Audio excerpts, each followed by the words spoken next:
Fala aí, tranquilo tudo, galera? Hoje voltamos para dar continuidade à nossa série Cartas à Igreja. Olha só, e se eu não me engano, no último episódio eu disse que se eu não estava enganado, a próxima epístola seria 2 Timóteo, mas adivinha só, eu estava enganado. A gente tem usado a cronologia do Dr. Griffith. Nós temos aqui, na verdade, 1 Timóteo entre o verão de 62 e inverno de 63. Em grande probabilidade. E logo depois, 1 Pedro. Que bom, porque já tomamos muita paulada, então tá na hora de um pouquinho de pedrada. Paulada, Pedro, pedrada.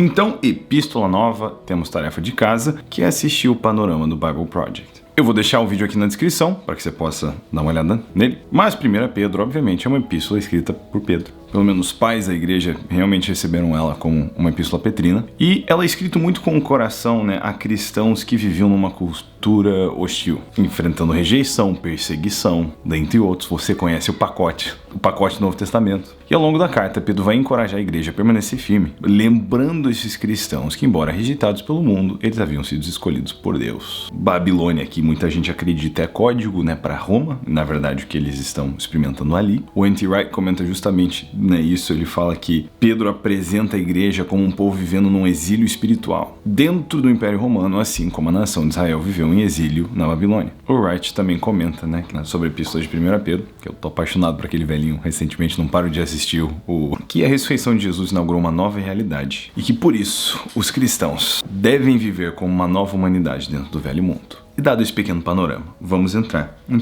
Pedro, capítulo 1. Pedro, apóstolo de Jesus Cristo, aos eleitos peregrinos à dispersão no Ponto, Galácia, Capadócia, Ásia e Bitínia, eleitos segundo a presciência de Deus Pai pela santificação do Espírito para a obediência e a aspersão do sangue de Jesus Cristo, graça e paz vos sejam multiplicadas. Bendito seja o Deus Pai, nosso Senhor Jesus Cristo, que nos regenerou para uma viva esperança segundo a sua grande misericórdia, pela ressurreição de Jesus Cristo dentre os mortos, para uma herança que não perece, não se contamina nem se altera, reservada nos céus para vós, que sois protegidos pelo poder de Deus mediante a fé, para a salvação preparada para se revelar no último tempo.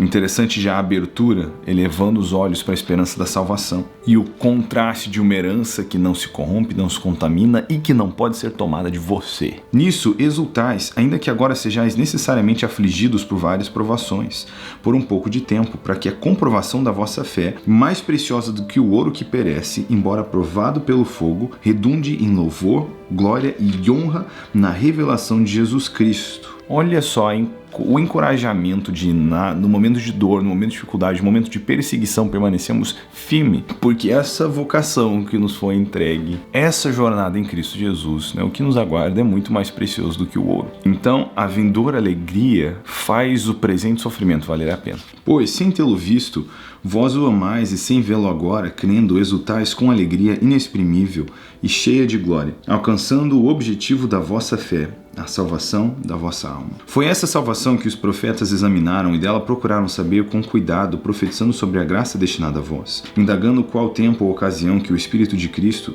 que estava neles, indicava ao predizer os sofrimentos que sobreviriam a Cristo e a glória que viria depois desses sofrimentos. A eles foi revelado que era para vós e não para si mesmos, que eles ministravam essas coisas que vos foram anunciadas por aquele que, pelo Espírito Santo, enviado do céu, vos pregaram o Evangelho. Até mesmo os anjos desejam examinar tais coisas. Fazer o parênteses aqui, É muito legal ver essa linguagem, Pedro, obviamente, é uma figura muito preeminente dentro da igreja, ele começa como esse líder primário à frente do que está acontecendo em Jerusalém, e ele fica nessa posição até posteriormente, quando Tiago dá uma sumida e Pedro começa a visitar as igrejas gentílicas já meio que no final do rolê. Não muito tempo depois disso, Pedro morreu já na mesma época que Paulo, A morte deles ali foi muito próxima, uma da outra, os dois pensando ali em 67, 68, mas é interessante sentir essa maturidade de Pedro quando ele escreve. Não sei, tem uma moral diferente. É legal ver os diferentes autores do Novo Testamento. É interessante que a esperança cristã não é uma fuga da realidade. Ele não é um escapismo, porque o reino de Deus ele já começou em Cristo, ele vai ser plenamente revelado no futuro, mas nós já vivemos de um jeito diferente. E é justamente por isso que ele vem em sequência com uma exortação à santidade. Portanto, com o entendimento pronto para entrar em ação, tende autocontrole e esperar inteiramente na graça que vos é oferecida na revelação de Jesus Cristo. Como filhos obedientes, não vos amoldeis aos desejos que tinhais em tempos passados na vossa ignorância, como Paulo ensina em Romanos 12:2. E a Bíblia vai tocar nesse ponto em outras diversas ocasiões. Mas sede vós também santos em todo o vosso procedimento, assim como é santo aquele que vos chamou, pois está escrito, sereis santos porque eu sou santo. E andai com temor durante o tempo da vossa peregrinação, tempo da vossa jornada. Se chamais de Pai aquele que julga segundo as obras de cada um, sem discriminação de pessoas, sabendo que não foi com coisas perecíveis como prata ou ouro que fostes resgatados, ou redimidos, seria uma boa palavra, da vossa maneira fútil de viver, recebida por tradição dos vossos pais, mas fostes resgatados pelo precioso sangue, como de um cordeiro sem defeito e sem mancha, o sangue de Cristo, conhecido já antes da fundação do mundo, mas manifestado no fim dos tempos em vosso favor. Por intermédio dele credes em Deus, que o ressuscitou dentre os mortos e lhe deu glória, de modo que a vossa fé e a esperança estejam em Deus. Assim, já que tendes a vossa vida purificada pela obediência à verdade que leva ao amor fraternal não fingido, amai uns aos outros de todo o coração. Fostes regenerados não de semente perecível, mas imperecível pela palavra de Deus que vive e permanece. Porque toda pessoa é como a relva e toda a sua glória como a flor da relva. Seca-se a relva e cai a sua flor, mas a palavra do Senhor permanece para sempre. Essa é a palavra que vos foi evangelizada. Que abertura, que jeito forte de começar. Então, eu encontro bastante refúgio nessas palavras quando eu sinto que eu vivo também, às vezes, num certo exílio espiritual. E entenda, quando eu estou dizendo isso, eu não estou falando da mesma coisa que a igreja, né, da Ásia, a igreja experimentava no Império Romano. A gente não está falando de perseguição literal, de ser maltratado e viscerado na frente dos seus filhos. É um cristianismo muito pesado, né, o que as pessoas experimentavam lá. E não deveria ser diferente. Na verdade, o nível da nossa entrega, rendição, compromisso tem que ser o mesmo, mas, obviamente, vivemos em maiores tempos de paz do que ali, mas muitas vezes a gente sente essa distância e uma briga cultural a qual a gente não tem a necessidade de ganhar, nem necessariamente de fazer parte, e isso talvez seja polêmico para alguns e vão haver partes do corpo de Cristo que vão discordar, mas enquanto isso você tem gente no meio pensando, eu só queria mais Jesus aqui, e existem tantas coisas que são atreladas à fé cristã e às vezes dificultam essa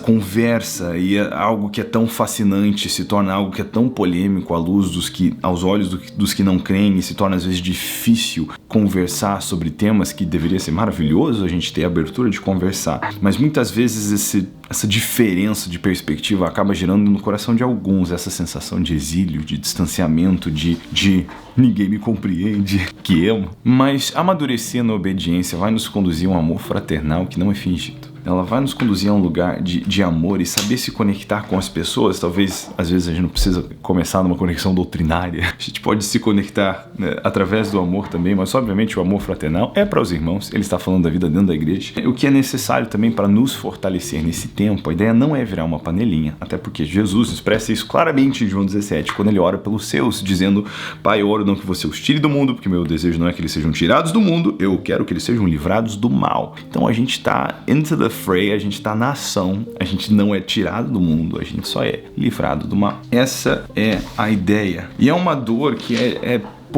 uma dor que nem todo mundo vai entender. A dor de ser desprezível aos olhos de quem você deseja alcançar. E o próprio fato de que você deseja o alcançar não é bem visto por ele. E o seu amor não é compreendido. E obviamente não adianta a gente se vitimizar como cristão também. Quantas pessoas às vezes vão ter experiências horríveis com cristãos e se sentir de uma maneira semelhante, talvez. Um exílio reverso. Mas, pra gente concluir esse vídeo aqui, a abertura muito forte de Pedro basicamente é de que existe algo preciosíssimo que está para se manifestar no futuro. E por isso, né, por conta da alegria vindoura, o presente sofrimento, ele é suportável. E ele não somente deve ser suportável como alguém que diz, tá, então vamos apanhar logo para esse trem acabar, mas nós somos chamados a uma conduta de obediência para que possamos ser conduzidos a um amor fraternal, uma vida, né, de comunidade forte, cheia do amor de Cristo em nós, para que possamos também nesse presente momento sermos santos como é santo aquele que nos chamou. É isso. Deus abençoe. Nos vemos no próximo vídeo, onde leremos o segundo capítulo de 1 Pedro. É isso. Valeu. Falou. Deus abençoe. Tamo junto.